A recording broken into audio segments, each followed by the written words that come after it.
আসসালামু আলাইকুম। আইজিস kitchen and lifestyle থেকে আমি ইরশাদ জাহান। আজকে আমি আপনাদেরকে সহজভাবে তেলের পিঠা বানিয়ে দেখাবো। এই পিঠাটি বানাতে আমি তেমন কিছু ব্যবহার করিনি। এখানে আমি 2 কাপ চালের গুঁড়ি এবং 1 কাপ আটা দিয়ে দিয়েছি এবং এর মধ্যে দিয়ে দিয়েছি 250 গ্রাম গুড় এবং সাথে দিয়ে দিয়েছি অল্প একটু পরিমাণের বেকিং পাউডার এবং দিয়ে দিয়েছি পরিমাণ মতো লবণ। তারপর এটাকে আমি অল্প অল্প করে পানি মিক্স করে মিশিয়ে নিয়েছি। আপনাদের সুবিধার জন্য আমি উপকরণের লিস্টটি ডেসক্রিপশন বক্সে দিয়ে দেব। এরপর আমি চুলায় কড়াই বসিয়ে দিয়ে দিয়েছি এবং এর মধ্যে দিয়ে দিয়েছি সয়াবিন তেল। তেল গরম হওয়ার পর একটি চামচ দিয়ে আমি গোলা কড়াই দিয়ে দিয়েছি।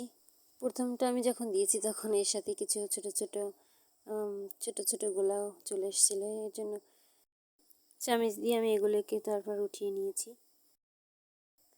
আপনারা এটাকে একটু আস্তে করে দেওয়ার চেষ্টা করবেন, তাহলে আর এটা হবে না।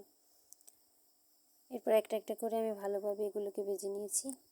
পিঠেগুলো ভাজার জন্য আমি এর আঁচটাকে মিডিয়াম রেখেছি। আপনারাও এর আগুনের আঁচটাকে মিডিয়াম রাখার চেষ্টা করবেন, কারণ আগুনের তাপটা যদি বেশি হয় তাহলে এই পিঠেগুলো ভালোভাবে ভাজা হবে না। উপর থেকে মনে হবে ভাজা হয়েছে কিন্তু ভিতরে কাঁচা থেকে যাবে। এর জন্য মিডিয়াম আঁচে পিঠেগুলোকে ভালোভাবে ভেজে নিতে হবে।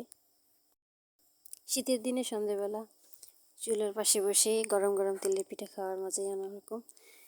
এখন যেহেতু শীতকাল চলছে না, হালকা একটু বৃষ্টি, ঠান্ডা ঠান্ডা, এর জন্য আমার মনে হলো যে একটু তেলে পিঠে খাওয়া যাক।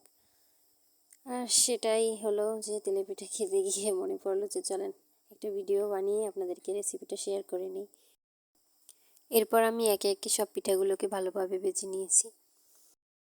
তেলের পিঠা যেহেতু অনেক পরিমাণে তেল ধরে রাখে, এর জন্য এটাকে ভালোভাবে ছেঁকে নিতে হবে এবং আপনারা এটাকে ভেজে যে পাত্রে রাখবেন তার নিচে অবশ্যই 2-3টা টিস্যু দিয়ে দেবেন, যাতে এই তেলগুলো ভালোভাবে চলে যায়।